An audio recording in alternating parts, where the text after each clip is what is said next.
Oui, c'est une conférence internationale d'ailleurs que l'association est en train d'organiser en partenariat avec GBE, qui est une structure de santé qui couvre tous les domaines presque, que nous félicitons d'ailleurs.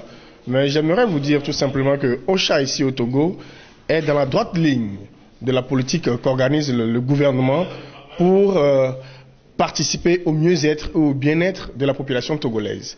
Je suis très intéressé, je suis très ému par les efforts que chacun de nous a pu démontrer.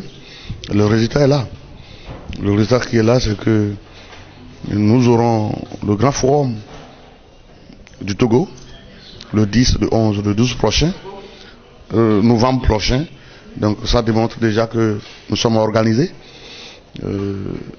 Après nos décorations, nous sommes rentrés dans la ville. On a commencé par la justice. Et on est allé vers même le port. On est allé à l'ambassade de Brésil. On est parti voir le préfet de Lomé, de la préfecture du Golfe. Et que tous ces autorités, on est allé voir le député Nyanfoué.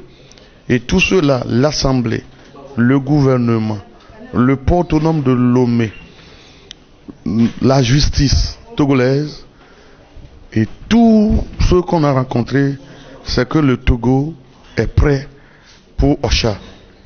Et le Togo est prêt à organiser le OCHA 2017, le grand forum. Qu'est-ce qui reste à nous? C'est d'être unis et de conjuguer nos efforts pour que vraiment ça soit une apothéose. Et surtout que dans l'année, nos trois pays partenaires,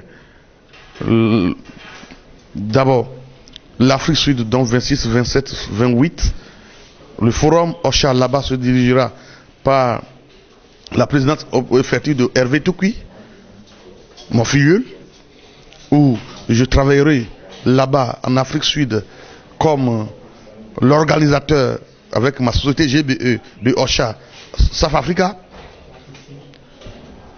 Je travaillerai avec ma société GBE au Togo comme organisateur de OCHA novembre 2017 au Togo. Et ma société GBE travaillera au Bénin comme organisateur OCHA Bénin en décembre. C'est que la conclusion, chaque mois, nous, en Afrique, nous ferons un OCHA, un grand forum pour OCHA Association. Nous, on est prêts. Donc, si les dirigeants, les décideurs de ces pays sont prêts à ce que nous prévoyons et nous prévenons la santé, nous prévenons les accidents au travail et nous préservons l'environnement, le reste est déjà cuit. Nous, on est prêts pour travailler. Les perspectives, c'est que il y a trois volets. Il faut que l'Africain sente que sans lui, on ne peut pas promouvoir la santé. Il faut que l'Africain sente que, et sache que sans lui, les accidents ne seront pas évités. Il faut que l'Africain pense que c'est à lui le premier protecteur de son environnement. S'il ne peut pas protéger son environnement, préserver son environnement, c'est son environnement qui sera en train de détruire qui va le tuer.